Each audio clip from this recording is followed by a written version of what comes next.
It's time to talk sports. It's Hacksaw's Headlines, a panorama of the world of sports, stories, comments, and opinions. Now, here's iconic sports talk show host Lee Hacksaw Hamilton and co-host John Riley.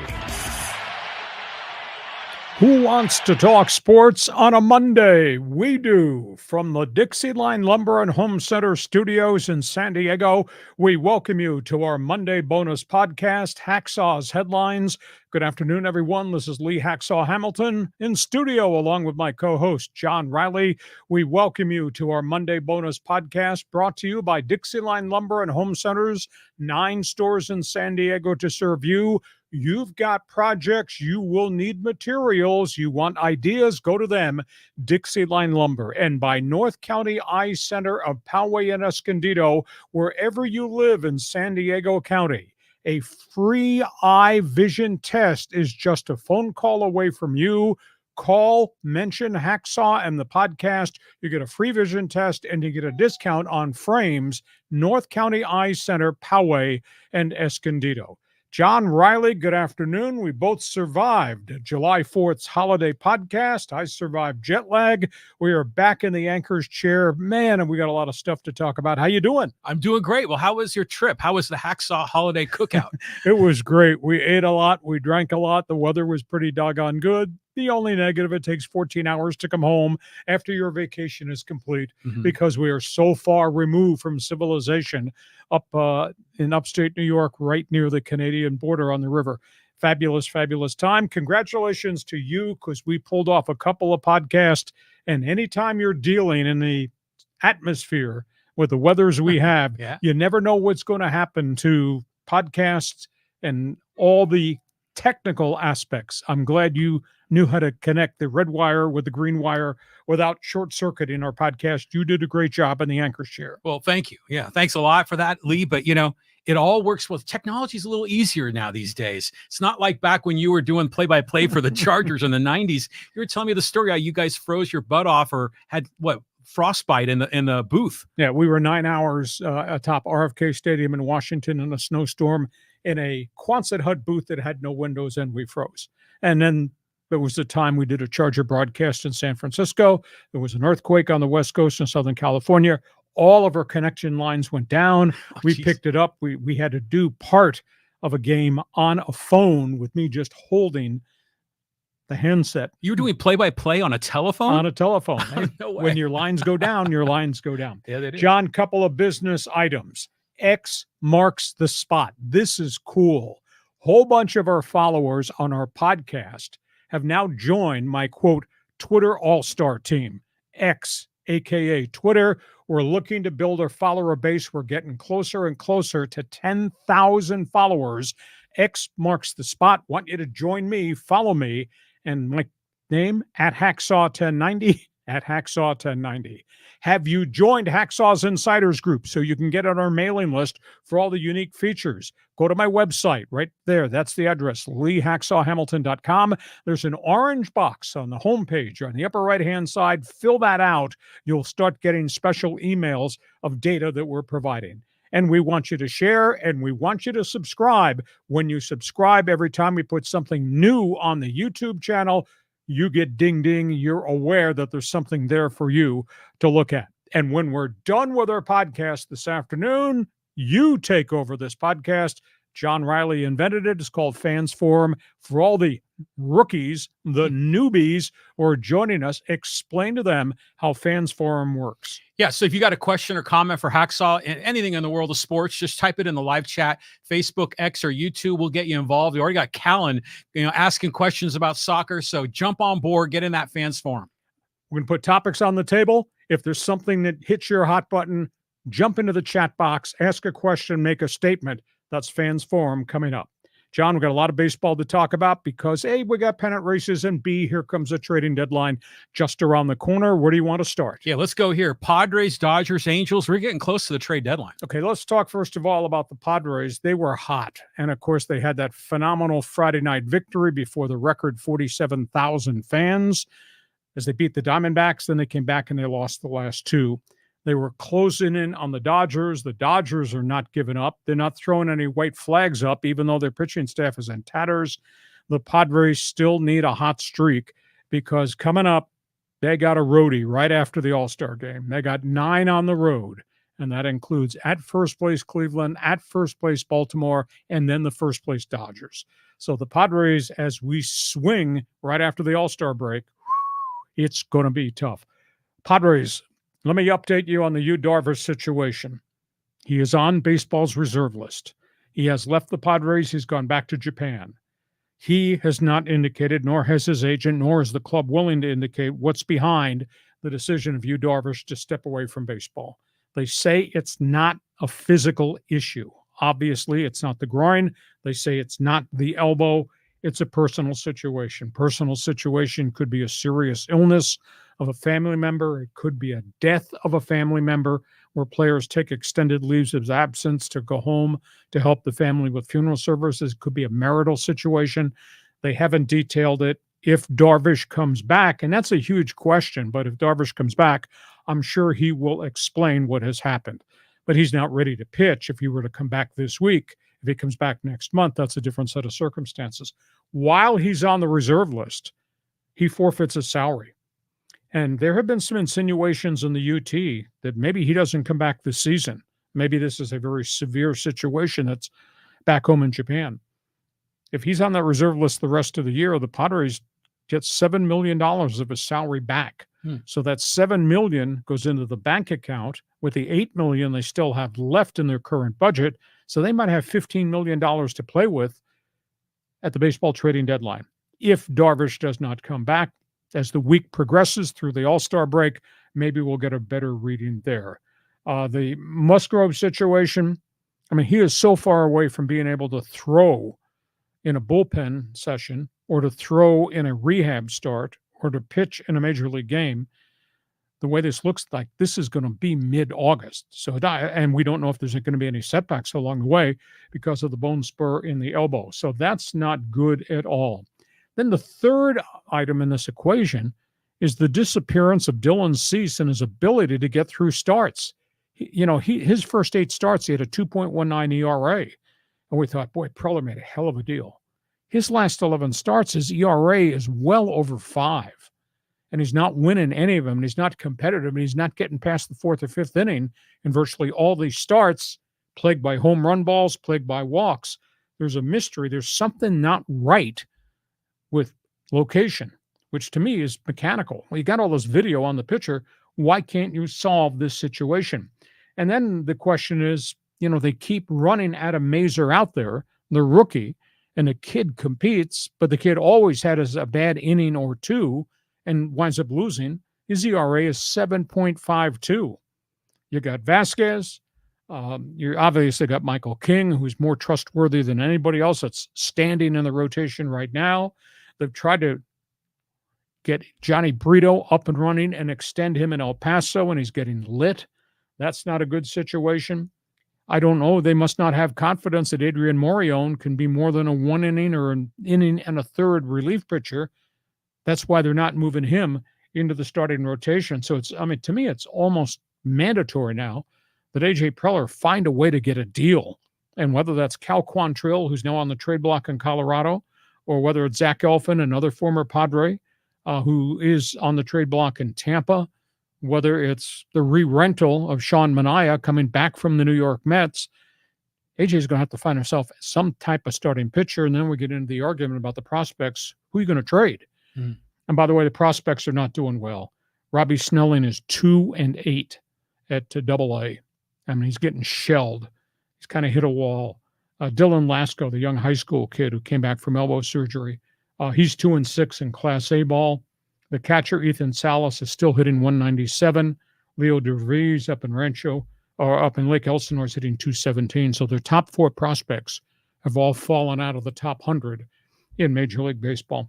So, John, they got all kinds of problems, obviously highlighted by the concern about this Darvish family situation. So that's a quick take on the Padres. By the way, sidebar story, 5 Friars in the All-Star game. Yeah. How about the journey of Robert Suarez? Mexico, Japan, front end of the bullpen, the 11th man on the pitching staff. Now he's the closer. Now he's an All-Star. Has he progressed What a great acquisition. Suarez goes to the All-Star game. How about the Rookie of the Year candidate, Jackson Merrill? I mean, he wasn't even counted on making the opening day roster until all of a sudden they had holes in center field. He was more shortstop than he was outfield, and he is not, the stage is not too big for him. I mean, it's absolutely stunning how somebody this young as a former #1 pick could do this. And of course, Luis Arraez gets to go to the All-Star game for the third time in a row, and they join Profar having a career season. And then you add in Tatis, who I think should go and at least stand on the first baseline in uniform and be saluted by all the fans. I mean, Fernando has earned this, even though he's out for an extended period of time. So I've emptied all the pages from my Padres notebook.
Audio problem here. I think we get it right here because we were on audio and then suddenly we went off. So let me just double check here to make sure everything is all right. Yeah, we're good now. I think we're good. I just want to make one more comment about the Padres All-Stars. All-Stars. I mean, in March, we were saying who in the heck's going to play left field and center field. Yeah. We were huge questions in February and March. Profar signed kind of late, if I recall. And then we had no idea about Merrill. And to go from having huge questions to a few months later, having the whole outfield in the All-Star game, it's incredible. Yeah, but I concur. And the Suarez story to me is so heartwarming, what he's made himself. And let's give credit to the front office. They cited and they scoped, they saw this guy and what he threw, and they figured we can configure certain things and make him a setup guy. And then he became a closer. I mean, that's a cool story. Because he was pitching buried in Mexico and went to Japan, and he was not a star in Japan. And they brought 3 pitchers over from Japan. And Luis Garcia was one, Nick Martinez was the second, and this guy was the third. And Suarez has become a closer and the National League closer right now.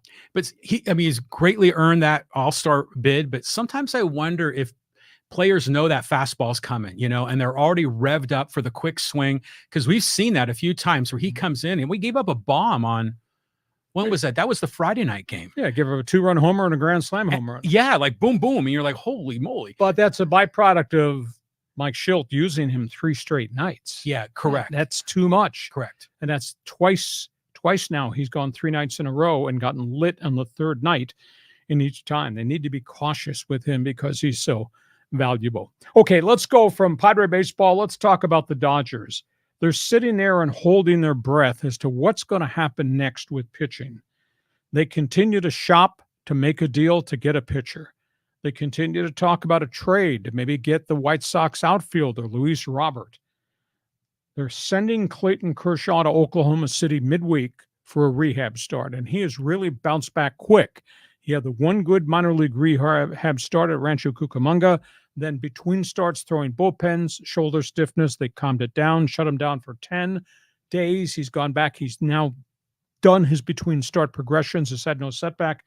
So he goes back on the mound. We'll find out. There'll be a pitch count. Does he go 3 innings at Oklahoma City? How does he do? How does he feel the day after and the second day after he throws at Oak City? That'll be the key as to whether he is going to come back. Do you know, since Yash Yamamoto went on the disabled list with a strained rotator cuff, their starters, John, have a combined ERA of 5.03, and that includes Tyler Glasnow. Really? 5.03. Wow. So they're really desperate for pitching. Joe Kelly has thrown a bullpen in addition to Kershaw, but he seems a little bit farther down the line. So they're a little bit short. Bobby Miller is back in the rotation with the other kid pitcher, Gavin Stone. Miller's still a little iffy, throwing a lot of pitches. He's not throwing to the velocity that he threw before he injured the shoulder way back early in April. But he's bulldogged his way through starts of 4 and 5 innings. So I think there's a deal coming from the Dodgers pretty doggone quickly to try to solve the bullpen situation. Angels. If you drive by Angels Stadium in Anaheim, look closely. There might be a for sale sign out front. It looks as if they're going to be sellers and they're going to trade a pile of people between now and July 31st. Latest rumor is the guy that's hitting 300. I think he's the only guy hitting over 300. He wasn't even with the team to start the season. Kevin Pillar may be going to Atlanta. Atlanta's desperate to try to find outfielders, and Pillar could hit home runs in that launching pad. In fact, he had been there before and did a good job. It looks as if Pillar might be going to Atlanta. They are shopping their closer, Carlos Estevez, who they got a year and a half ago. He's been up, he's been down. People out there, including the Yankees, are looking for a closer. They're getting calls on Taylor Ward, their left fielder, has got some pop in his bat. It looks as if for sale, they're giving up. But, I mean, they're back into the throes of another losing streak. As hard as Ron Washington has worked, there's just not a lot there. By the way, they just lost their second baseman, third baseman, who had just come off the DL. Luis Rengifo is gone again with a wrist injury. And your guy, Anthony Rendon, is being activated. I mean, he's missed more games in 4 years than he's played in 4 years with the Halos, and he had a torn hamstring. He is back. He's been running. He's been hitting. He's going to start, if not tonight, he may start tomorrow against Texas. So your comment on the Dodgers, your comment on the Halos. Well, on the Halos, first of all, you said there was a for sale sign on the stadium. I'm thinking, hey, already selling. No. Already selling the franchise. Selling roster spots. Just the roster spots. Yeah. So, one of those guys, we say Carlos Estevez. That's the Charlie Sheen guy, that's kind of connected to him. I heard the rumors about Renigfo going to maybe to the Yankees, all these speculation. But the Angels clearly need to somehow be able to parlay guys to get more assets, and hope that some of those lotto tickets hit.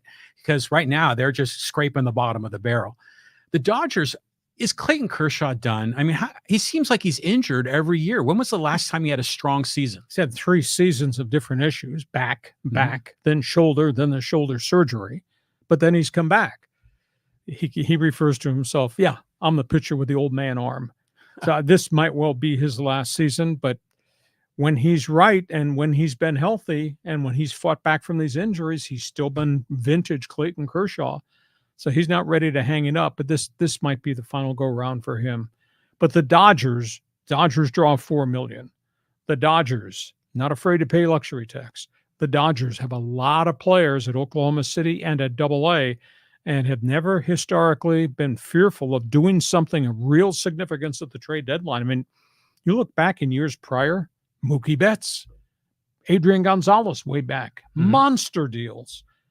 Dodgers might do it again because they do have the assets to still package. They hold on to a lot of their players. Sometimes they overrate their players, but they do make deals. And they right now are kind of backed into a corner. And, they're looking over their shoulder because the Padres, they had taken a 10-game lead and the Padres had chopped it down to 6.5, but then they got drilled by Arizona Saturday and Sunday. Arizona had a hell of a road trip because they beat the Dodgers at Dodger Stadium. Christian Walker hit 5 home runs in 3 games and ran them out. So I think the Dodgers are probably going to make a deal. And because we do follow everything on this podcast, late breaking, off the sports wire, Trevor Bauer, Mexico City Diablos, 10-0, 1.66 ERA, 122 strikeouts, and 108 innings in Mexico. Does anybody have the phone number to the Mexico City Diablo Rojos? Nobody is going to need pitching? Are you telling me that? Pick up with a phone, make a call, because there aren't any like Cy Young level starters that are on the block, right? Yeah. I mean, unless the Rangers kind of fall out of it and they might deal Scherzer, I don't know. But every one of the names we're hearing are just a bunch of recycled number 4 starters. So, Bauer, you think would be able to plug right in and go. Fans Forum. Is there anybody out there that agrees with us that, yes, Trevor Bauer has acted like a jerk, but the guy is 83 and 59 in his major league career and could be your number 2 or number 3 starter and you give him the ball? The dude is 10-0 in Mexico City. I grant you that's AAA baseball, but he's dominant. Would you make the phone call if you were the Padres for Trevor Bauer? I'm just surprised there's nobody in Major League Baseball, and there are people with monster pitching problems. Yankees are just an absolute mess, trying to hold themselves close to Baltimore. Do you think the commissioner's office is putting any pressure on any of these teams to not sign him? Oh, do you think they'd ever talk about that? No. But at the end of the day, there should be some maverick owner. So, Fans Forum, somebody jump on board in the chat box and just tell us your impressions of what the Padres should do, what the Dodgers could do, Angels fire sale, and the whole Trevor Bauer situation. Feel free to join us. John, we go from all things Major League Baseball. We're going to have to talk about this and might as well be right now. Lakers line. Yeah. I mean, they're struggling to get this roster together, Lee. It's amazing. Nice headline. No one wants to play in LA. Let's just review the last calendar week that was kind of wrapped around the NBA draft. The first item in the equation was Klay Thompson met with the Lakers last Saturday night. And they talked about a creatively financed deal. There were limitations to what they could pay him. In first year, it'd be second and third year, he'd make more of the money. He's had a great career. Outstanding three-point shooter, one of the Splash brothers at Golden State. Klay Thompson did not want to play for the Lakers, and to complicate it, Golden State, although they could have worked a sign and trade, did not want to take on any of the riffraff on the Lakers roster. Golden State did not want to take on any money of Lakers contracts. They just wanted draft picks. Well, I'm not trading a number 1 for Klay Thompson. Sorry, that just doesn't make any sense from the Lakers' perspective. He winds up going to Dallas in a 3-team trade that turns out to be win-win. He got a 3-year, $50 million contract. So Klay Thompson's the first one said no. And, of course, they had talked extensively the second half of the season around the NBA trade deadline to Atlanta for DeJounte Murray. And that thing stalled because the Lakers did not want to part with 2 number 1 draft picks to get Murray out of Atlanta. Well, then Murray winds up going to New Orleans in a 3-team deal that involved multiples of draft picks and salary, etc. So that's the second guy. Then everybody was of the opinion DeMar DeRozan from the Chicago Bulls, who at age 34 has found the fountain of youth, and he played really well on a bad Bulls team. He becomes available. And all this conversation about DeMar DeRozan and would use some of the money LeBron James gave back make this deal come. He'd be a veteran backcourt force. He goes to Sacramento. Sacramento Kings outbid the Lakers to get DeMar DeRozan. Chris Paul had an opportunity to come here in some type of sign and trade with Golden State. Then he got released by Golden State. Chris Paul doesn't come to the Lakers either. He winds up going to San Antonio. And then to aggravate it all, one of the more productive guys off the bench, Taurian Prince, leaves. He goes to the Detroit Pistons, the last place Detroit Pistons. He'd rather play for a 16-48 Detroit Piston team than play with LeBron and AD and still be part of the rotation with the Lakers. They can't get anybody who wants to come and play here. I mean, to me, that's a stunning off-season story beyond the hiring of J.J. Redick, beyond the drafting of LeBron's kid in the second round and giving him the guaranteed contract, etc. Just stunning. By the way, speaking of the draft picks, I know you like ESPN. All right, I'm not going to bag on you for that, but I'm going to bag on them. So Bronny makes his debut in the NBA Summer League. They play up in the Bay Area. It's called the San Francisco, California Classic. So he plays the first game against Sacramento, and the Lakers rookies get killed by the Kings rookies. And Bronny goes 2 for 9 in 22 minutes. 2 for 9. And just overwhelmed. I mean, just couldn't handle the speed. And then you realize, dude is 6'1". He's not 6'4". He's 6'1". Physically, he just kind of looked diminished against other NBA talents. And then he's supposed to play the second game against Golden State, and he can't play because something's got swelling in his knee. So your favorite network, I was at the airport yesterday, right? Yesterday morning. And I knew Bronny had gone 2 for 9 in the first Summer League game, and he didn't play well. ESPN, your network, sat there and spent 3+ minutes on Bronny. That's all the video was, not about anybody else. And then they had their NBA insiders at the table. They spent another 3 minutes analyzing the 2 baskets he made. You got to be kidding me. I mean, no conversation about the first-round draft pick, DALTON, KNECHT, and no conversation, no coverage of the Sacramento player, a rookie who scored 32 points and had 11 rebounds, did not even mention his name. So your network is all about clicks. That's it. Man, no credibility there. By the way, DALTON, KNECHT, welcome to the NBA. What did this guy in this chair say the day after they drafted him? They wanted a three-point shooter. Right. But this guy was concerned about his foot speed, his ability to play defense, and all that. DALTON, KNECHT in this first game goes 3 for 12. DALTON, KNECHT in the second game against Golden State, he goes 3 for 14. His livelihood should be his three-point shot. He's shooting 11% from the arc in his first 2 rookie league games. So the Lakers kids not playing real well. Bronny 2 for 9, and KNECHT 6 for 25 in his first 2 Summer League games against other rookies who will be working at the car wash when they get cut when the Summer League is over. So, John, you might be the only one who wants to play for the Lakers, but that's quite a list of guys that they did not get. And the roster, geez, the roster's no better now. Might be worse now than it was before, even with LeBron taking a pay cut to let them get into the market, try to find somebody else. And all the free agents are off the board. I mean, everybody's gone now.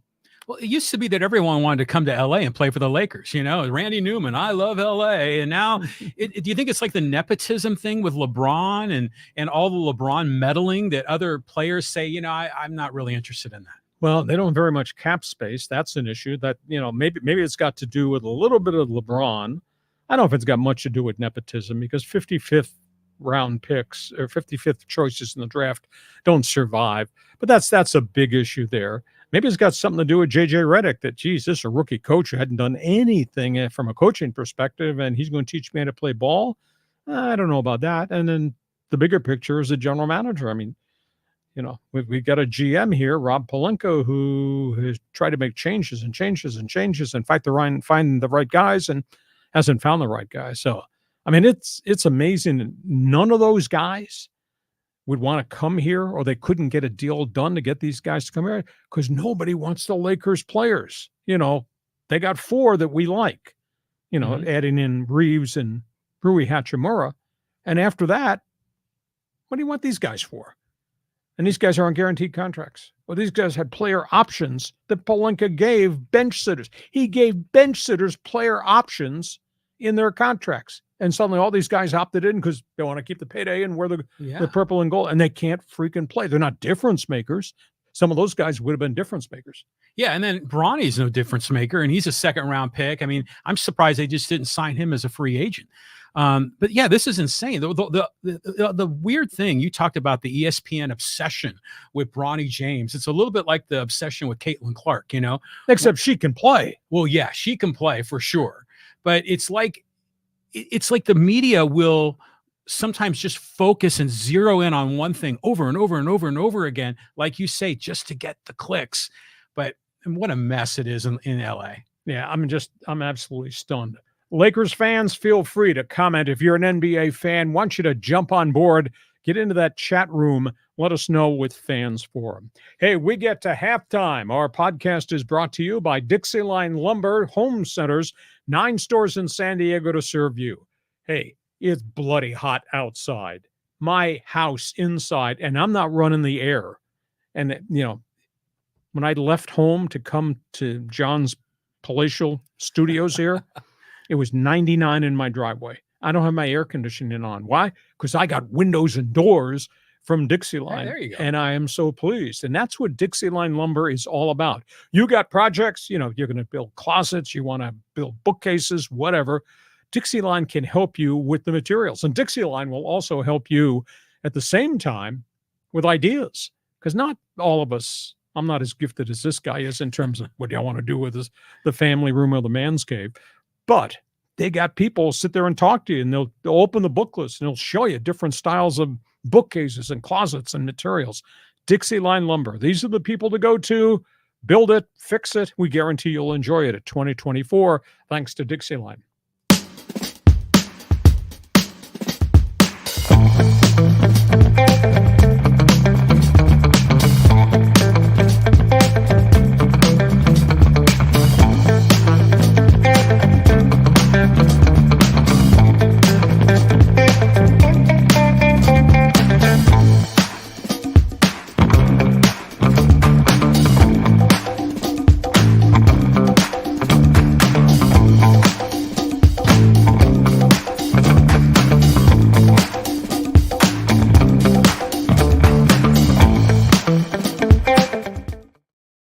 And our podcast also brought to you by North County Eye Center of Poway and Escondido. Regardless of where you live in San Diego County, hey, if you need an eye exam, hey, if you're thinking about new glasses or different contact lenses, do what I did. Free eye exam, North County Eye Center, regardless of where you live in the county. And of course, we're all going to need help with our eyes, whether that's got to do with cataracts or other traumatic things. These are the professionals to deal with. North County Eye Center with a free eye exam. Tell them Hacksaw sent you. These are the people that I trust.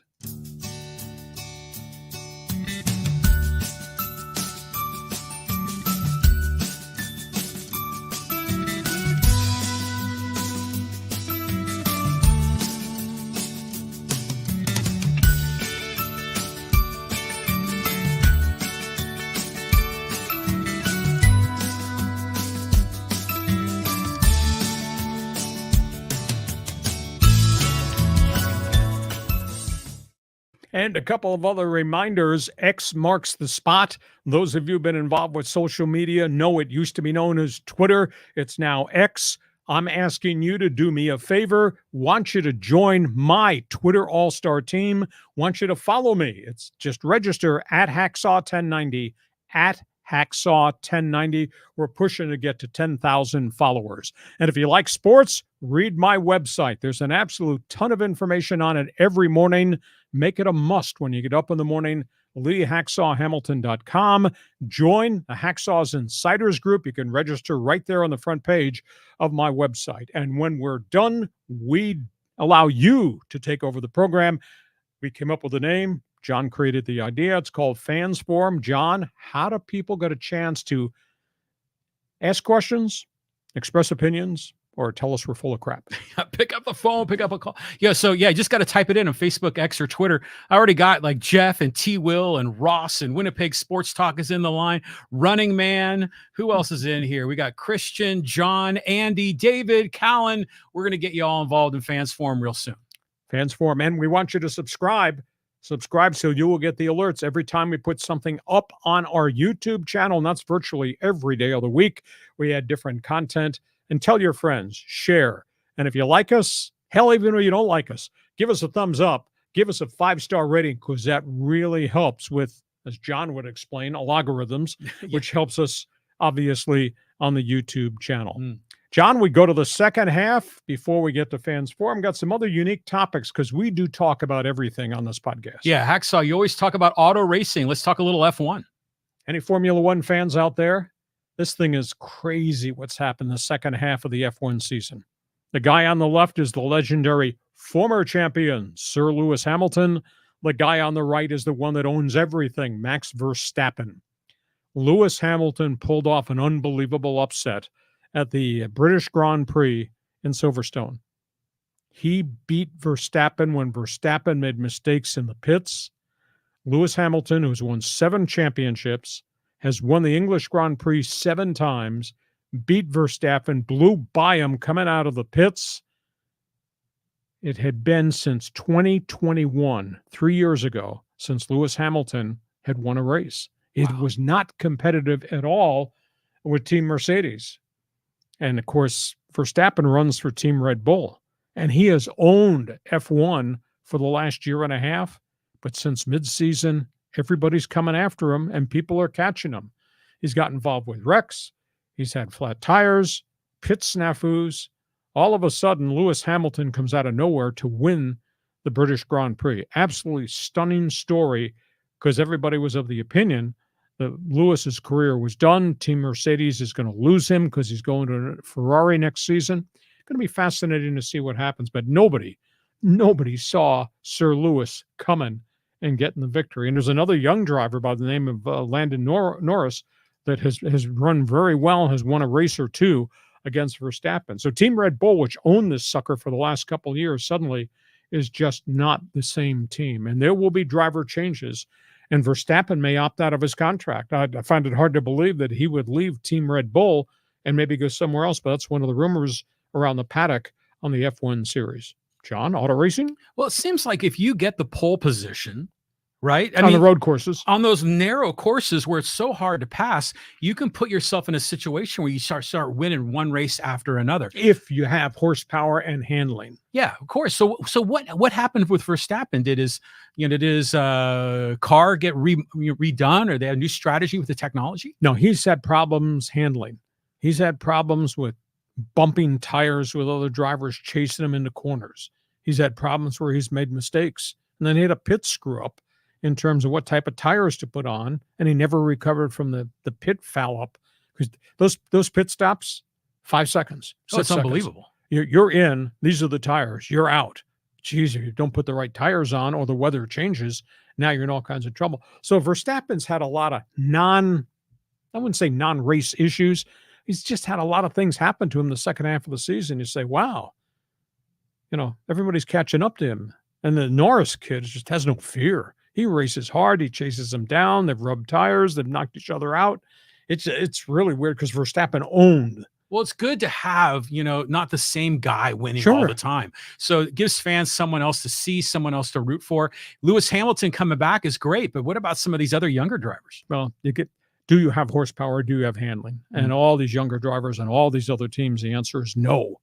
And that's why they're going to make more driver changes, I think, at the end of the season. Okay, we go from auto racing. Hey, if you like F1, you watched it? I watch it all the time, 4:30 in the morning. I watch it all the time. I like Formula One. In fact, they're getting bigger TV ratings than NASCAR's getting. And, really? Of course, IndyCar's schedule is so scattered throughout the calendar, because they're not running the mass number of races at NASCAR. NASCAR, I think, runs 36 And then, so you never know when the next IndyCar race is unless you're a fanatic and have the calendar in front of you. So the ratings for F1 in the United States are better than NASCAR and Indy right now. See, that's kind of good in a way because, it's more that international blending, it's like, European soccer is popular here as well. I like that. Well, the game plan is F1 hopes to have 5 races in the States by 2026.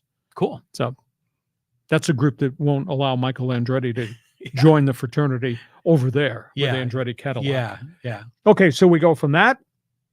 Let's talk soccer. Man, there's a lot of stuff going on. Yeah, I mean, the Copa America Cup has just been amazing, and Team USA is getting under fire. Okay, let's start first of all with Team USA. They won their first game in Copa America. They bombed Bolivia. A very impressive performance.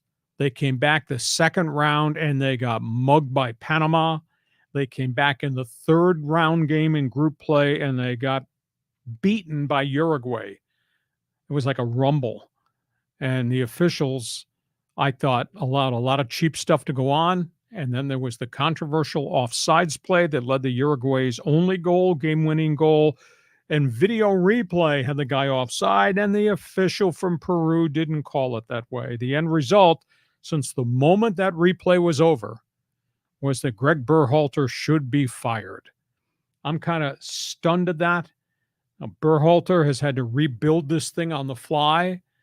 He was the coach that had a pretty nice run in the last World Cup in 2022.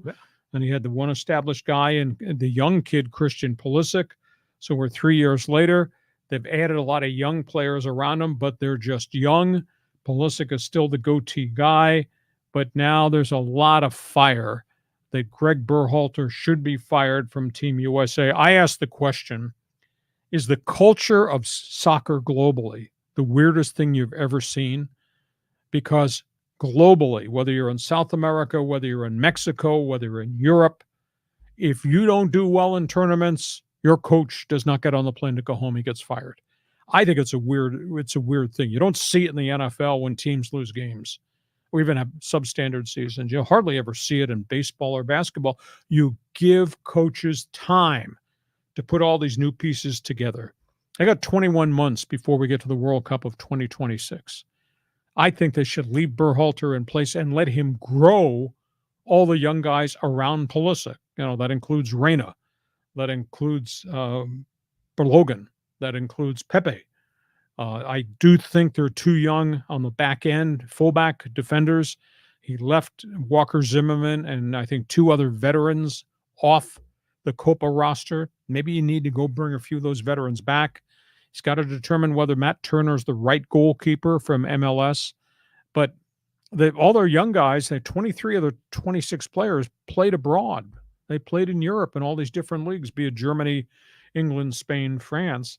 So I just think Berhalter just needs the next 21 months to make this work. We should know within the next 48 hours whether Berhalter survives this.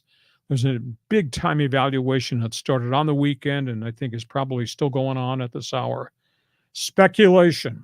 If they hit the eject button on Berhalter, this is so unique. One of the top coaches from the English Premier League's available. Jurgen Klopp, Liverpool. The guy's got a great coaching resume. He stepped away from Liverpool at midseason. He announced this will be my final season. Way too much of a grind, way too much of a pressure situation. He's age 57. Jurgen Klopp might be the next Team USA coach. Speaks English, dynamic guy, really vibrant in terms of teaching. Did a really good job at Liverpool for a chunk of time. The other one is a guy that's from here, Stevie Cherundolo, who's currently, he played in Germany for Hanover's, I think it's called Hanover 96. I mean, he's legendary. And he's come back here and coached LAFC and MLS and done a very, very good job. Now he's got no international country coaching experience. All he's done is coach teams. He's not taken players from all these different leagues and molded them together for international World Cup play. His name is there, but I like Klopp a great deal. I think he has such great credibility. But I like Berhalter. I just think Berhalter needs more time. So that's topic one. Topic two, well, we'll get to that in a minute. Your reaction to Team USA. Well, I mean, how can you blame Berhalter? I mean, one of his guys got red carded in that game against, so it was the game against Panama, right? Yeah, Tim Wee. Yeah, and so they were playing one man down, and they were still tied into the 80-minute zone until it all broke down. And then there were a lot of questionable things with that VAR in the game, the third game against Uruguay. So I don't know if this is really Berhalter's fault. I think you just got to let the kids just grow, right? The players have come front and center and said, he's our coach. Yeah. We're not going to make a change. You blame the players if you wish. Now, Christian Pulisic did make a statement. He said, we knew what the South American teams were going to be like. I mean, they mug you and they foul you. I think in those two games, there were 29 fouls and a bunch of yellow cards against the South American teams. Oh, it was unbelievable. Panama and Uruguay. He said, our guys, for some reason, didn't respond to what they knew was going to happen. They had all the video of how Uruguay plays, and they had what Panama does. And they just, I don't know, they got bullied, they got intimidated. Maybe they were just too young. And Pulisic got targeted. Holy cow, did he get fouled all over the place in games 2 and 3. But he says, that's our coach. Let's leave this thing together. Now, I don't know if the players carry any clout with the U.S. Soccer Federation. They're the ones that are going to make this decision. I think by Wednesday, we'll know whether Berhalter stays or whether somebody goes. And Klopp has got himself a great resume. Holy cow, that'd be an acquisition and a half if they brought him here. Yeah, it'd be hard to turn down a guy like that, wouldn't it? Okay, that's where we are with that. Let's talk about what's happened with the San Diego Wave, the National Women's Soccer League. This is really ugly. I'll use the phrase, where there's smoke, there must be some type of fire. The president, Jill Ellis, is under investigation for allowing a toxic workplace environment to continue to operate over the last couple of years with female employees. And I tried to determine there might be a different culture in soccer in terms of coaches and relationships with players and what is said in the locker room, etc. But from a business perspective, we can't get into the Me Too era with female employees. And this is a female president who had a pretty good track record. And first, one woman came front and center and said, I was the victim of a lot of abuse working for her. Then a second one came up, and then a third and fourth one have now gone public. So if there's 4, there might be more. Where there's smoke, where there is fire. San Diego Waves front office and ownership says, we're doing investigations. We have a third party from outside the circle that's doing an investigation. But man, it really sounds like they're circling the wagons, and it's us, and the way we operate's okay against them who's saying they were abused. On top of that, they fired their coach a couple of weeks ago who'd done a really good job, and they're not winning at all. They are 3-7-6. They've won 3 of 16 games. They're not scoring goals. So the team is really, which came out of the gate here and was very successful. And Alex Morgan can't score goals. Nobody's scoring goals. So the roster makeup is a big issue right now. But this is not a good look for Jill Ellis. And I hate to use the word cover up, but like I say, smoke and fire. You got 1, then you got 2. Now you got 4 employees, all female, have said we've all been abused by this person. That's not a good look at all. Well, what kind of abuse? Is it just like a boss yelling at an employee? But it's not like a sexual thing or a physical thing. It's just, you have a pretty dominant boss, right? Well, we don't know the specifics, intimidation, threats, that stuff goes on. The National Football League had a real serious situation with Arizona Cardinals about a year and a half ago with Michael Bidwell. Right. A lot of front office people left just because of how they were bullied and how they were treated as employees by the president owner of the team. In fact, the top 5 executives under Bidwell on the organizational chart all were removed. So, like I say, where there's smoke, there's fire. I'm sure this story is not going to go away. Okay, let's go from that. Let's talk about the next topic on the table. We still got games to be played. Yeah, I mean, a lot of, penalty kicks in this particular tournament. It's been a lot of fun to watch. Yeah, we're talking about the Euro Cup, which is running simultaneously to Copa America here. Oh, it's been great what's gone on in Euro Cup. Upsets. everywhere. The Euro semifinals start tomorrow. You got Spain versus France. France has gotten into the semifinals with hardly any productivity from Kylian Mbappe. He's had all types of injuries. Now, he's played a little. He scored a goal, but he hasn't played all the games in the tournament. It's kind of an iffy proposition. So that's one semifinal, the Spaniards against the French. The other semifinal is the team that has been embroiled in controversy from the first game they played in this tournament, and they're still playing. England, Harry Kane against the Dutch, the Netherlands. That's the second semifinal. That thing could be wide open because England has just played really well coming out of a tough group. Netherlands has not quite been what Dutch soccer has been in the last 5 to 10 years globally. So we got the two semifinal games in Europe. And who's not playing? Well, Portugal's gone. Cristiano Ronaldo, gone. Age, probably more than anything, has done him in. There is no Germany. That looks like a team that's in transition. And, you know, historically, Germany has been a phenomenal international global power. Italy's gone. They're blaming the coach on that situation. And what name is missing from the semifinals? People invented the game. Brazil. Mm-hmm. Brazil is not there. How is that possible? Brazil has not gotten to the semifinals. They couldn't score goals, and they lost out on penalty kicks. Yeah, in Copa, yeah. Yeah, so just absolutely amazing what's happened in Euro. And in terms of Copa, the Copa semifinals, Uruguay, Colombia. You think there are going to be some yellow cards and fouls in that game the way Uruguay plays? They're in one semifinal, and Lionel Messi, maybe farewell game, farewell weekend. Messi, Argentina versus the surprise of them all, Team Canada is still playing in Copa America. So it's been fun to watch. I've, once Mexico got knocked out in group play, and then Team USA got run out or fouled out. I didn't watch much Copa after that. I zeroed in a lot more on the European soccer. I'm just huge fan of the English Three Lions. So I've been watching a lot of that. Yeah, it's been great. I've been watching games in both tournaments, and I'm trying to remember because one of them, they were tied after regulation, and then they went to a single overtime period and then penalty kicks. Right. And then there was another example where they didn't go to overtime at all. They went directly to penalty kicks. I think one of those is in the Euro Cup and one of them was in Copa. I was getting them mixed up, but it's really exciting. One of the games, there was one team it might have been England, had five. They made 5 penalty shots, in the shootout. Oh yeah. That's pretty impressive. So this is kind of cool. I mean, this is not World Cup soccer, but this is better than the Olympics, etc. So that's do you remember back when the World Cup was in America in 1994, and I think one of the Colombian players accidentally had an own goal, and didn't he get knocked out by some of the cartel guys? Didn't he get taken shot the week after it was over? Exactly. I think it was a Brazilian defender. Oh, it was a Brazilian. Okay. Yeah. Oh, brutal. I mean, they take soccer seriously there. Oh, they do.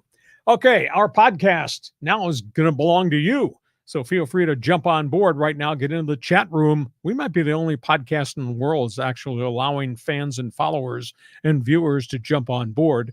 But you got a question? Ask it. You got a statement to make? You need to stand up and sound off. Go to the chat box right now. This podcast is brought to you by DIXIELINE Lumber and Home Centers. 9 locations to serve you in San Diego. Whatever the project is, they've got the materials. You're looking for ideas, go to them, DIXIELINE Lumber. And North County Eye Center, free vision test right now at North County Eye Center. Make the phone call, Poway office, Escondido office, and set up a free vision test and a discount on eyeglass frames. Make sure you tell them, though, Hacksaw on his podcast sent you in. Doesn't matter where you live. These people are fabulous to deal with. North County Eye Center, Poway, and Escondido. John, this segment belongs to you. It's all your fault. Ready, set, go. Okay, let's go here to T. Willett. He says, first thing I hear when I join is Yankees are an absolute mess. Good start. The Yankees have been beset by injuries. They were in first place and they were red hot. Soto's had 2 different minor injuries.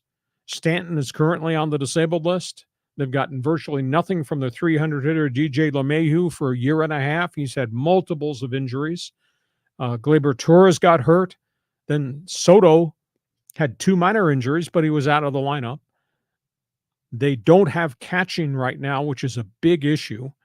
I bet they wish they still had the catcher they traded to the Padres, Kyle Higashioka.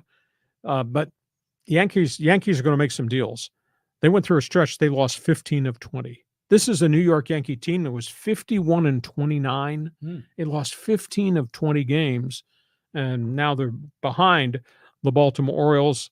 They just can't keep people on. Anthony Rizzo's been gone forever.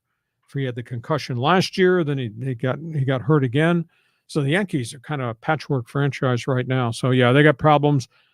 They're going to have to make some deals to try to get another pitcher. And Garrett Cole's not come back to be what he was prior to the spring training injury that he had.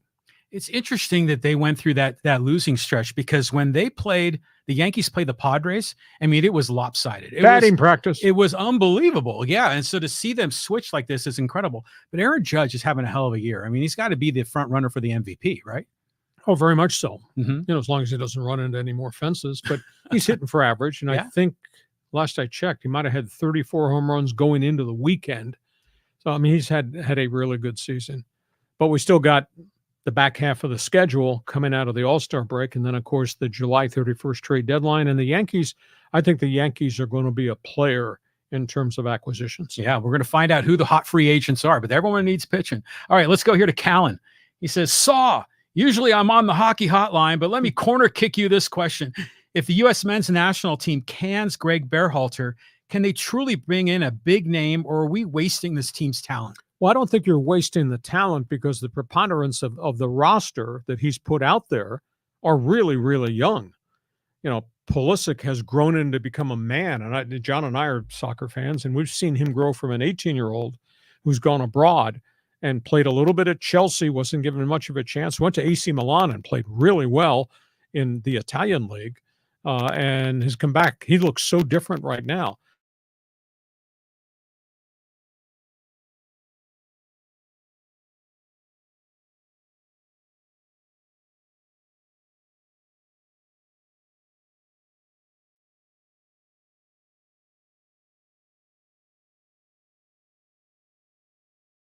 Necessarily subscribe that you didn't do well in any tournament, so we're going to fire. You have to stop changing guys. You got to let this thing grow a little bit. But the story that broke this morning out of London, England, in the Guardian, Jurgen Klopp, that's a hell of a coach. That's a hell of a lot of credentials. And if he wanted to come to the U.S., and I mean, he's such a persona, and he speaks English. He's not like some member of the Foreign Legion you can't communicate with. He's got great resume. So we'll find out. I've been told we're going to know by Wednesday whether Berhalter stays or not. Yeah, I'm anxious to find this out as well. But you're right. They have a lot of really good talent, like Ricardo Pepi, all these young kids. Is this the best era in terms of talent for Team USA? They've grown into it. Mm-hmm. I mean, they've developed that. And the fact that 23 of the 26 members on the Copa roster from Team USA played abroad. And abroad is where your learning curve is. Now, they've got to go through a learning curve on a short work schedule to get used to playing with Pulisic and get used to playing with each other. So I still think the best of U.S. soccer is still to come, and they got 21 months till we get to the World Cup. So I guess I'm standing on the island by myself again. I'm taking a very different opinion. I think they should keep Berhalter, though I'm fascinated with the story out of London about Klopp.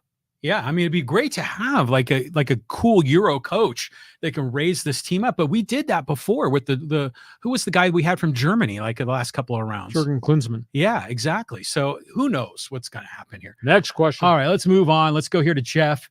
He says, maybe players don't want LeBron as coach. I mean, JJ Redick, laugh out loud.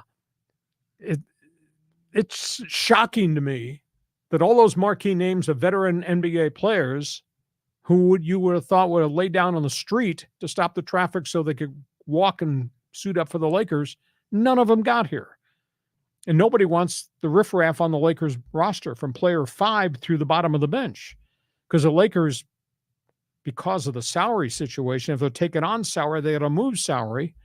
And Golden State was interested in talking, and KLAY Thompson was interested in coming and met with them on Saturday night, right prior to the draft. And then didn't get the deal done because Golden State did not want to take on the Jared Vanderbilts of the world and the Cam Reddishes of the world. And the shocker to me is the general manager, Rob Pelinka, gave a whole bunch of these bench sitters opt-in contracts. So if the guy plays, whether he plays good, plays bad, he has the right to opt in and get another payday for another year. He had 4 of them. Guys that are not starters, 4 of them all opted in and ate up all the money that the Lakers might have had available to go get Klay Thompson, et cetera. So to me, it's amazing. But I will say this, and I don't understand this, why Laker fan hates on LeBron James, because all he's done is given his all as an aging player who's fought through injuries.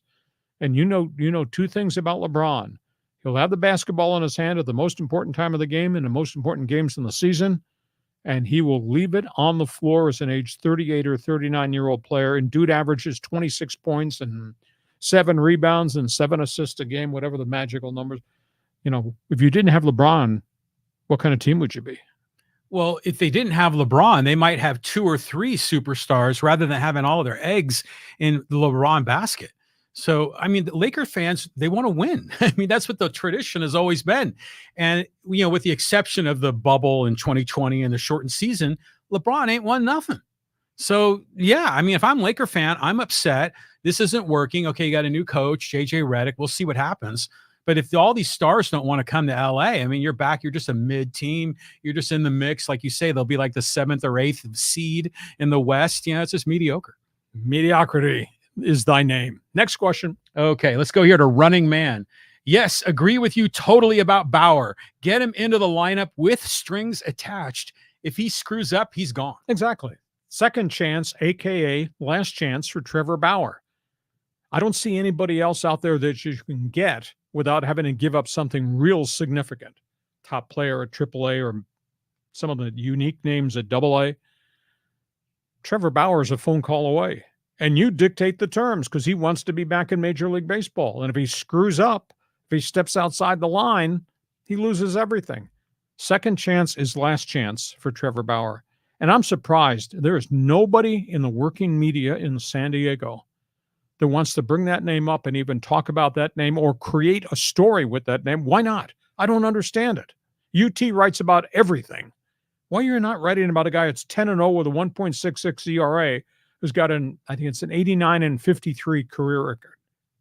Why you're not covering that angle of the story with a team that desperately is trying to chase down the Dodgers and has got all types of pitching problems? They just don't want to touch that third rail, right? I mean, that's what this is. Everyone thinks that Bauer is a bad guy, and he does have a track record, but on the most recent charges, the dude is innocent. And it's injustice that he's being blacklisted by that Major League Baseball. Padres, Dodgers, Angels, every one of them could use this guy. So someone's got to sign him. And the other one that's out there, but, if you got him, he wouldn't be ready for a month at most is Julio Urias, the former Cy Young Award winner. I mean, he has never been charged now. He is free to sign with the club. And I don't know where he is, if he's in LA or if he's going back to Mexico, but that's a young, live arm. Stupid, yes. But I mean, there's so many teams that have so many pitching problems, but am I the only one that's impressed with Bauer going 10-0 with a 1.66 ERA after what he did in Japan last season? Amazing storyline. Next question. T. Will had another one. I thought this is good. So we're saying that LeBron James is basically Paul Newman from Slapshot. No, because Paul Newman couldn't play hockey at that point of his career in that hockey movie. LeBron James can play. Sphere of influence, the paying public is of the opinion that LeBron's fingerprints are on everything.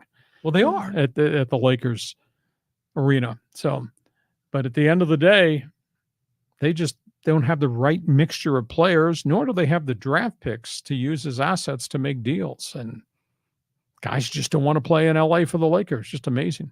Do you think, how they have all those players on the roster, the 7th, 9th, 12th guy on the bench?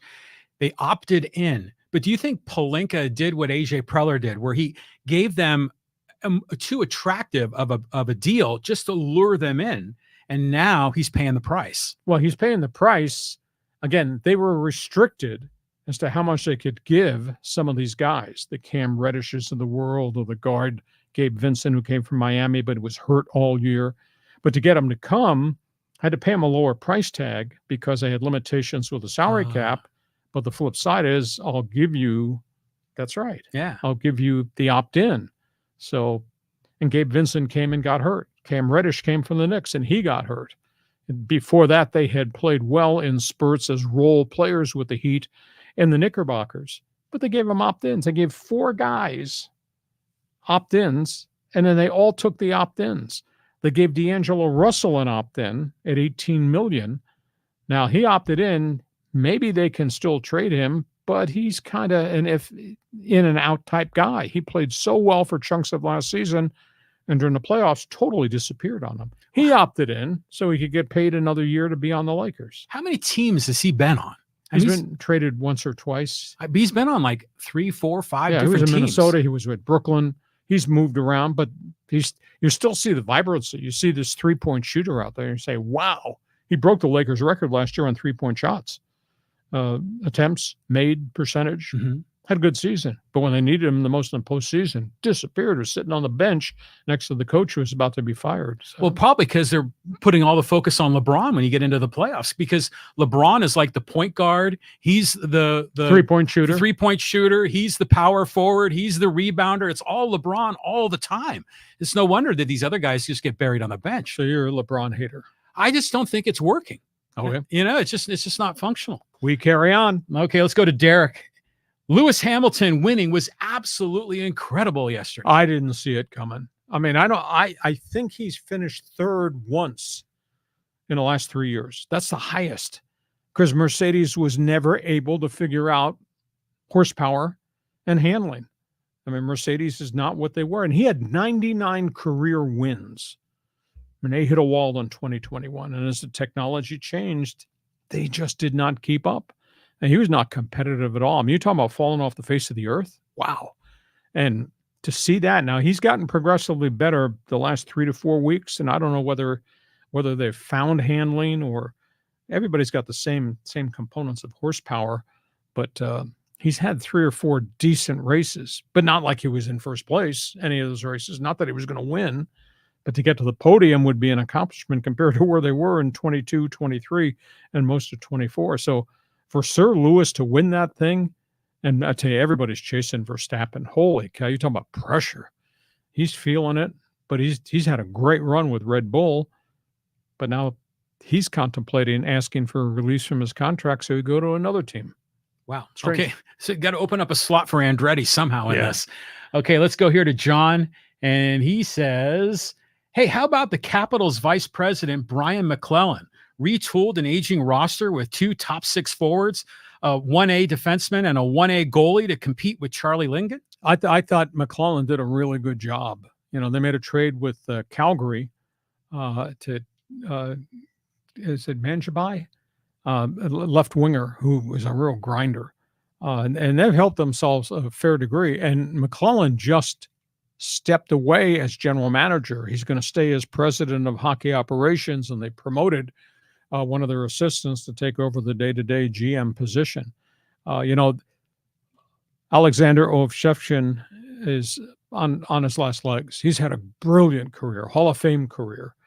But I think they made a lot of moves to put people around him that should make the Washington Capitals much, much more competitive. I'd say Washington and Boston had 2 of the better first weeks of July than anybody else in the National Hockey League. You know, we talked about on our July 4th show, 133 free agents changed teams in the first 2 days. I've never seen anything like that in the NHL, but the Bruins helped themselves. And I think the Caps, with the addition of these players, have helped themselves a great deal. What has the Capitals' history been in Stanley Cup? I mean, how many trophies do they have? Because they're not one of the top franchise. No, but they built it with Ovechkin. And, it's one of the coolest pictures of all time. And him skating around the ice with the trophy after all these brilliant individual seasons that they've had. And they've done well in some postseasons. Had a winger by the name of TJ Oshie, who just always showed up in the playoffs and scored key goals. And but they've won 1 cup.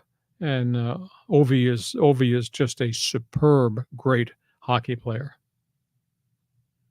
Wow. So let's get some more questions here. Yeah, I'm looking here while you're talking, and let's go to Gregory. He says, if this was minor hockey, they would take ownership away from a team, a la the Commanders Redskins. Which team is he making reference to?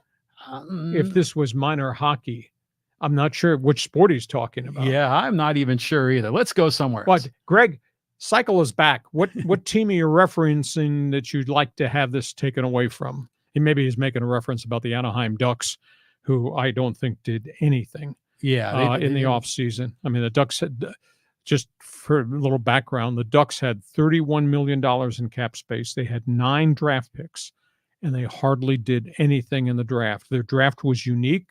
Not to say they didn't get future players, but none of those guys is going to be in Anaheim this year. None of them are going to be with the San Diego Gulls, and they bypassed a couple of top Russian defensemen, and they've done virtually nothing in free agency, and all the free agents are gone off the board. They got lit up, the Atlantic, and their beat writer just killed Pat Verbeek, the general manager. And John Gibson is still there. Free John Gibson. I would have sworn they would have traded the former All-Star goaltender, and they would have had to pay a piece of his $6 million a year salary. But what they need is they need veteran players to put around all the really good young kids that Verbeek has drafted, because they're always getting the first, second, or third pick in the draft. We're going to wake up one of these days in our life, and the Ducks are going to be pretty good because they're force-feeding all these young kids. But they just sentenced their fans to another 45-loss season by the fact they did nothing in free agency at all. And down here, and I may be the only media guy that cares and covers the San Diego Gulls, they have now lost their top 5 veteran players, all left to go get contracts with other teams. And the way the working agreements work is that the Ducks usually send all their top young draft picks here, and they'll coach them and build them and then hopefully get better within a year or two's time to take them up. But each NHL club will also sign 4 or 5 journeyman minor leaguers who've got a lot of experience in the American League and send them down to be the cornerstone. Well, the Gulls had 5 veterans, and all 5 are now gone. Blackhawks, Islanders, San Jose came in and signed those veterans to put them on their AHL team. And the Gulls are sitting there, and I know what the Ducks have done. The Ducks have signed 3 or 4 journeyman minor leaguers who are not equal to the guys they just lost. And the Gulls have had a really rugged 2 or 3 years with just the makeup of the roster. So if Greg is making reference to the Anaheim Ducks, I understand his being upset. Yeah, well, I think a lot of times you see that where veterans will go down to the minors because they think there's a chance to slip into the roster on the big club. But the Ducks aren't moving those guys up. So it's no wonder that they've moved off the team. Gone somewhere else for maybe a little bit more money, or gone somewhere else where I might have a chance to be the first call-up to play for the Blackhawks or the Islanders, etc. Good point. Okay, so here's one from Gary. Hi, Lee. I had no idea you were on. How long have I been missing this? You look and sound great. Wonderful. My goodness. Thank you for the compliment. Gary, where you been? Gary, you've missed 16 months of Hacksaw on this YouTube channel. We got to find a friend in marketing that will help us promote this thing nationally. But no, I know John knows the numbers better than I do. I don't know how many subscribers we have, but it was a monster number we put together in the first 15 months of this thing. Oh, yeah. It was like 1.8 million viewers of Hacksaw content.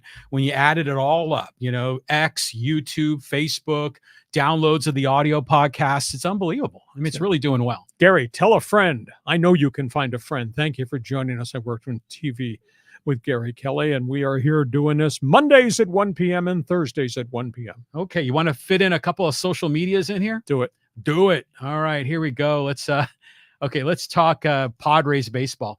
This is from the IDF commander, and he said, so the Padres have an issue at shortstop. When Xander Bogaerts comes back, he's going to have to play. What do you do with Ha-Seong Kim? I don't want to see Cronenworth back at first base. I like him at second. I like Arise at first. I don't see Kim as anybody long-term with this team either. He's not going to be re-signing with the team next year, so you might as well get rid of him. He's not contributing anything. Well, we got to make sure Bogaerts has just started his rehab games at El Paso. We got to make sure he holds up. And Xander is probably a better shortstop than he is a second baseman. So you got extra people. He wants to use Kim as trade bait to go get a pitcher. Makes sense. Would somebody else take on Hassan Kim on a short-term rental and would Tampa take the shortstop and give you one of their frontline pitchers? I bet Colorado would take him, and maybe you get Quantrill back. I don't think A.J. Preller has an awful lot that he uses trade bait. I'd hate to see Kim go because he's hitting better now than he hit early. He's playing better defense now than he did the first 2 months of the season, and we had last year's star-studded season for him. So just got to be careful if you're going to move him, but who you're going to get back. If it's the right pitcher, maybe I look at that. And Bogarts comes back and there's a traffic jam in that infield.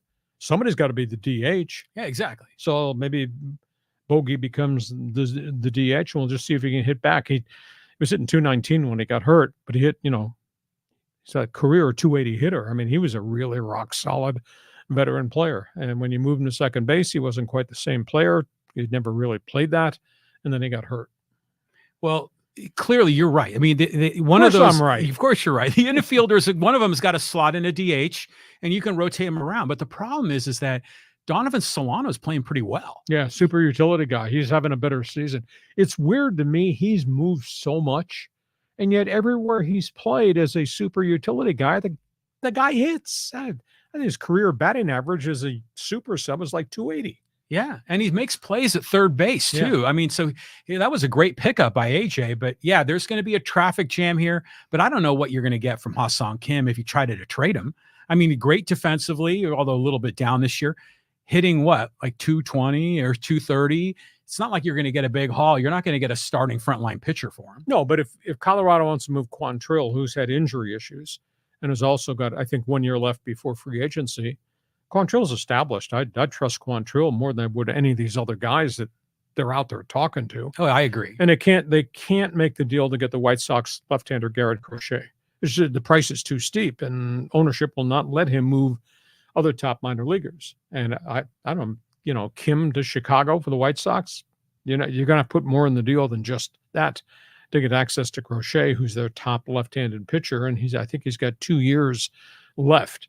So it'll be fun to see as we go through the last 2 weeks of the season, because they're going to have to make a deal to get a pitcher. I'm a big Quantrill fan. I would take him over any of these other guys. Yeah, I tend to agree with you on that, because he had his moments in Cleveland. Because when Clevenger was stinking up the joint or was hurt, we saw Quantrill perform well for the Guardians. He's got an ERA of like 2.39, and dude pitches at Coors Field. Yeah. I mean, that's all right. I'll tell you what. But yeah, the Padres, it's just a mess right now. Let's go to another Padre comment. And this is from Nestor. He says, this to Hacksaw, I've never liked what you have to say, always negative. Why don't you help out the club and contribute? Because they wouldn't want you. This guy follows me. This guy dislikes me. That's okay. I got no problem with that. At the end of the day, you are what your record says you are. Nestor, are you ignoring the scoreboard? The scoreboard that reads A.J. Preller has had 3 great months in 9 years. With all the player deals and all the money he spent, all the acquisitions, all the trades, 3 great months. That was the year they chased down the Dodgers and beat the Dodgers in the playoffs, and the year they got to the NLCS against the Phillies. 3 months out of 9 years. I'm just telling you what's happened and the way it is. But keep following. Keep reading my website. Maybe somewhere along the way I'll write something, say something that you agree with. But thank you for joining our podcast, because you're pretty smart to join our podcast. Yeah, well, the local media just kisses butt to the Padres. I mean, they are always selling it. They're always pushing the best case scenario. I mean, you tell it like it is. And it's funny how the fans react on social media. Some of them think, oh, you're a Padre fan or you're a Dodger hater, or they're all trying to interpret which team you're really rooting for. And the same thing with the Chargers. And it's funny how people just want to dig in deeper to find out what's making you tick. Give me the information based on my sports intelligence. I will give you my response and my opinion on the information. Agree or disagree? Too bad for you, but thanks for following. Okay, let's go here to Dodgers. We'll talk a little pitching here. This is from Isnun. He said, all those injured pitchers are honestly not great. I'm a Dodgers fan, but I also not a Dodger apologist. The offense will get it together, but there's no combination of pitchers coming back that make one decent one. Yes, they need to trade for not just one starter, but two. Oh, and maybe one or two pen arms that are decent. Obviously, that's not happening, so I see another early exit. You looked at the depth. You looked at the numbers when they came out of Camelback Ranch, and you said, this is a pretty decent team. They got 10 pitchers on the disabled list. Now, when you say they don't have any decent starting pitching, please. Yamamoto looks like a real stud. Now, he's got this rotator cuff strain, and it's been very quiet. He's not been throwing. They've shut him down for a while, so that's a significant injury. But he was lights out. He had, I think, 8 straight dominant starts. And when they lost him, then the rest of it unraveled. And, you know, let's not lose sight of the fact Buehler's been a hell of a starting pitcher. He's had 2 elbow surgeries now. And he's back in rehab and throwing in the minor leagues, and they would assume to get him back. And don't lose sight of the greatness of what Clayton Kershaw has done over the course of his career. But as he says, old man arm. And so he's got a lot of mileage on him. Bobby Miller showed flashes. Gavin Stone has shown flashes. They got more kids coming from their farm system. So I'm not ready to give up on the Dodgers. They've just had, I guess at the end of the day, Eisen, 10 pitchers on the DL, and they're still in first place. So let's not condemn Dodger baseball because organizationally, they're still in first place. That's amazing. Well, who are the other starters down there? We've talked about Kershaw, Buehler. We've talked about Yamamoto, Dustin May, Tony Gonsolin, maybe not this year. Okay, but knee surgery. But he's one of those 15 or 16 guys, right, that are on the injured list. Well, they got 10 pitchers out of the 15 or 16 on DL. So who else is on the injured list that's a potential starter? Nobody is ready to come off. Yeah. I know that. So they're a little bit wafer thin, but Bobby Miller was really established. He saved him at the end of last season, and he came out of the gate flying, and then he injured his shoulder, and he was out for an extended period. He's back. He's not dominant yet, but yet it's coming back from those procedures. It just takes time to come back. And Dustin May is about to go out on rehab. Now, he's had 2 surgeries. So we'll see. I mean, you know, maybe we get to August and Buehler and Dustin May are back in the Dodger rotation and Kershaw's back in the Dodger rotation. And who knows, you know, Yamamoto, there's no surgery planned. They just need to be cautious with how much he does, and maybe he's back too. So I might be in the minority. I still think they got a hell of a pitching staff. The problem is they got so many guys hurt. Well, and by the way, they're in first place. Do you think it's all going to topple? I mean, you've been saying that. I keep waiting, but it hasn't yet because as shaky as that pitching staff has been, those big bats, at least the top 5 guys in that batting order, are hitting. I mean, their catcher, Will Smith, their catcher hit 3 home runs the other day. That's pretty impressive. But there's no Mookie, right? Mookie's out for how long? Till August or September probably, but they think he'll be back for postseason play. It'll be fun because they're going to make a deal. You know, maybe it's going to be Luis Robert from the White Sox. That's what I keep hearing. They're just arguing what kind of players will be coming back, but they're going to have to probably make a deal to get pitching too. And, you know, they could easily pick up the phone and call Colorado and say, hey, I want Kyle Quantrill. Because of those names that I mentioned that Preller was looking at, Quantrill is the most trustworthy, productive guy out there. That'd be so typical that the Padres would be going for Quantrill and the Dodgers would snake him at the end like they did on that Max Scherzer deal a few years ago. On we go. On we go. All right, let's go to a Pac-12 comment. This is from Aloha Nate. He says, so Washington State and Oregon State are going to give $68 million to the remaining 6 Mountain West schools for the buyout, then give the 6 schools joining them more money just for a lateral move from one G5 conference to another for a media deal that maybe $10 million per school. It's their money, but it seems like a waste. Better to just buy your way into a Power 4 conference like SMU. Well, there's still conversation. Oregon State, Washington State might wind up in the Big 12. But there's also a lot of conversation that they have all these assets because they took over operation of the Pac-12 and there was a lot of money left behind. I think we talked about it last week. The amount of money left to Oregon State, Washington State in the Pac-2 conference is like $255 million. Beavers and Cougars are taking $40 million apiece, I was told, to make up for the TV revenue that they lost. The rest of that money goes into a pot. The rest of the money will be used to be dispersed to the 4 or 5 or 6 teams they want to lure. There won't be any exit fees. So that's the difference. If they sit there in 24 and 25, when the Mountain West Conference TV contract expires, all the schools, San Diego State, Boise, Fresno, they're all going to be free agents, and they won't have to pay an exit fee. So it's not as if the Pac-2 would be paying an exit fee to lure these guys out. They'll wait for the TV contract to expire, and they'll move quickly. And in 2026, these guys can just exit the Mountain West. My big issue, and John and I talked about this a couple times over coffee, my big issue is, okay, that sounds okay. So you're gonna have a Pac-8 if you take 6 schools in the Mountain West and link them with the Beavers and the Cougars. But the problem is, you sure do look like a group of 5 conference. It kind of looks like Mountain West second edition.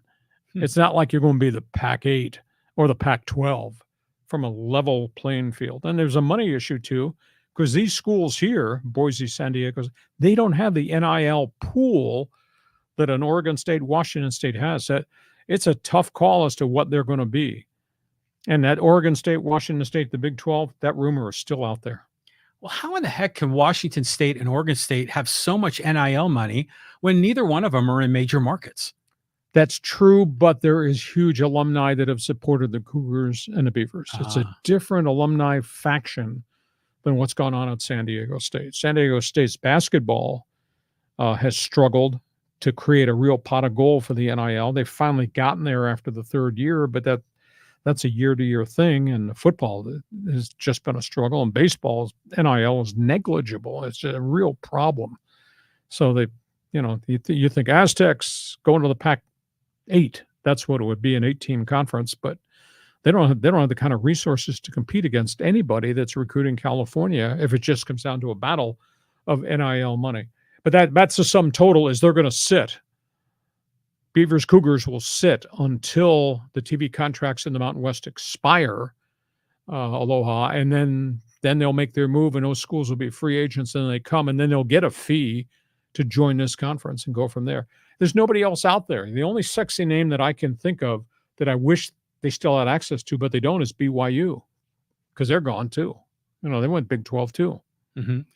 What did Gonzaga do? They were talking about switching to another conference, right? But they're the cornerstone of the West Coast Conference, and the WCC has expanded basketball-wise and added school. So tough call. I mean, Oregon State, Washington State, I believe, they're the ones that signed this 2-year deal to play their basketball against the West Coast Conference school. West Coast Conference right now looks a pretty damn good conference. Yeah, it is. So, hey, hope you've enjoyed what we've done.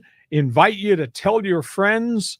We invite you to subscribe so you'll get all the alerts every time we put something up on the YouTube channel. I want you to join Hacksaw's Insiders Group, and X marks the spot. We're pushing to get to 10,000 followers on our Twitter All-Star account. So just type in @Hacksaw1090 and follow what we do there.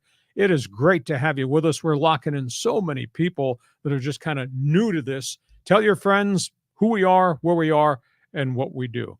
John, take a deep breath. By Thursday, all this is going to change. We'll have a lot more topics on the table then. Welcome back to San Diego, Hacksaw. And thank you for being with us. Our podcast brought to you by DIXIELINE Lumber, home centers, 9 stores to serve you, and a free eye exam for everyone who calls North County Eye Center of Poway and Escondido. Tell them Hacksaw sent you. We'll be back in the anchor's chair Thursday at 1 o'clock. Thanks for being part of Hacksaw's Headlines. Join us again for Hacksaw's Headlines on YouTube, Facebook, and Twitter. And find the audio version on your favorite podcast apps. For more content, go to LeeHacksawHamilton.com.